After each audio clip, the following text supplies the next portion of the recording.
చంద్రబాబు నాయుడు గారి నేతృత్వంలో కూటమి అధికారంలోకి వచ్చిన తక్కువ టైంలోనే తీవ్ర వ్యతిరేకత ఎదుర్కొంటూ ఉంది. ఆ వ్యతిరేకత ప్రభుత్వ పెద్దలకు కూడా చాలా బలంగానే వీస్తూ ఉంది. ఈ క్రమంలో రకరకాల అంశాల మీద జనాల్లో వ్యతిరేకత, జగన్ కంటే ఎక్కువ సంక్షేమం ఇస్తా అని చెప్పి అధికారంలోకి వచ్చి ఏమీ ఇవ్వకుండా పోతున్నారు అని ఒకటి, విపరీతమైన అప్పులు చేసి ఏం చేస్తున్నారో తెలియడం లేదు అని ఒకటి, అండ్ మీడియా సమావేశంలోనూ జగన్మోహన్ రెడ్డి గారు సూపర్ 6, సూపర్ 7 అని చెప్పి అన్ని అటకెక్కించేశారు అని చెప్పి నిరుద్యోగ భృతి ఏమైంది అని 18 ఏళ్ళు నేను ప్రతి మహిళలకు నెలకు 1500, సంవత్సరానికి 18,000 ఇస్తా అన్నారు.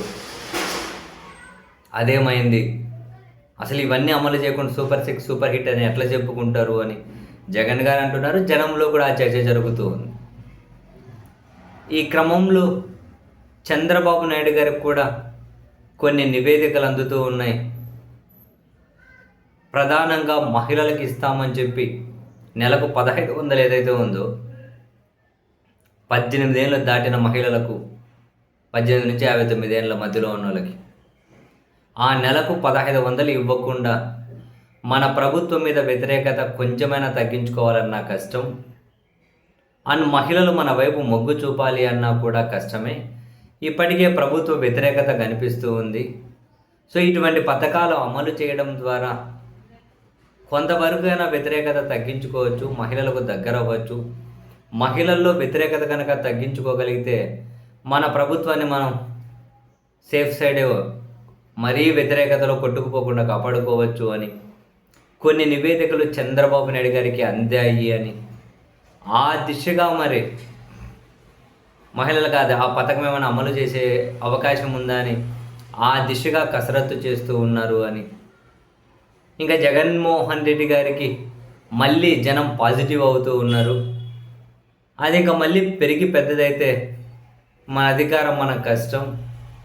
సో జగన్ వైపు జనం వెళ్ళనీయకుండా, కనీసం మహిళలను వెళ్ళనీయకుండా ఆపాలి అంటే అది అమలు చేయాల్సిందే అనే ఒత్తిడి కూడా చంద్రబాబు గారి మీద కనిపిస్తూ ఉందట. అందుకని చెప్పి ఈ బడ్జెట్ సమావేశాల్లో ఏవైనా దానికోసం నిధులు కేటాయించే అవకాశం ఎంతవరకు ఉంది అనే దాని మీద కసరత్తు చేస్తూ ఉన్నారట. సో వాళ్ళ కసరత్తు కనుక ఫలిస్తే మహిళలకు నెలకు 1,500 అనే ఆ హామీని అమలు చేస్తారు. మరి వాళ్ళ కసరత్తు ఫలిస్తే ఎంత ఇవ్వాల్సి ఉంటుంది ఏంటి అనేది బేరీజ్ వేసుకున్నారేమో. సరే, వాళ్ళ లెక్క వేరేలండి. ఎంతో కొంతమందికి ఇస్తున్నామని ప్రచారం చేయడానికి మనము, మన పత్రికలు, టీవీ ఛానళ్ళు ఉన్నాయి. ఏదో ఒకటి ఇస్తున్నామా లేదా అన్న వరకు ఓకే, అందరికీ ఇస్తామా ఇవ్వలే తర్వాత సంగతి. సో ఆ దిశగా అయితే కసరత్తు చేస్తూ ఉన్నట్లున్నారు. మోస్ట్ ప్రాబబ్లీ ఫిబ్రవరి 11 నుంచి బడ్జెట్ సమావేశాలు జరగచ్చు.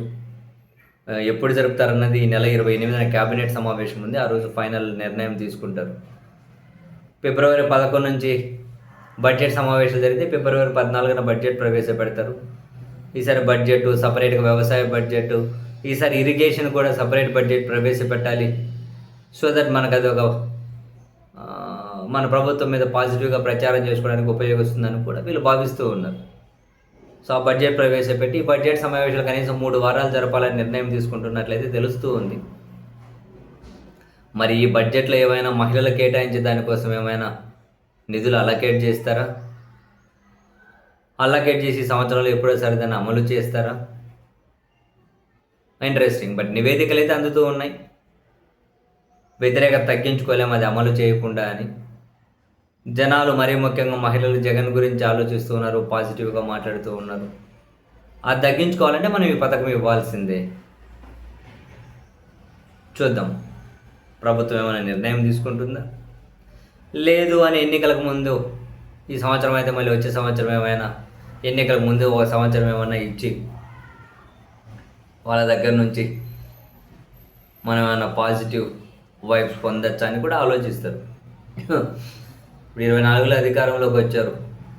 ఆ సంవత్సరం అయితే అమ్మఒడి, తల్లికి వందనం లేకుండా పోయింది కదా, ఎగొట్టేశారు కదా. అట్లా పూర్తి 5 సంవత్సరాలు ఇచ్చే పరిస్థితి అయితే లేదు కదా. సో ఈ పథకమైన 2 ఏళ్ళలో ఇస్తే సరిపోతుందా అని చెప్పి కసరత్తు చేస్తారేమో చూడాలి. ఒకటైతే ఫ్యాక్ట్, ఆ పథకం ఇచ్చి మహిళలను మనం మన వైపు ఉంచుకుంటేనే, మన వైపు మన మహిళలను కీప్ ట్రాక్ చేసుకోగలిగితేనే అధికారం మీద ఆశ, లేకపోతే వ్యతిరేకతలో కొట్టుకుపోతాం.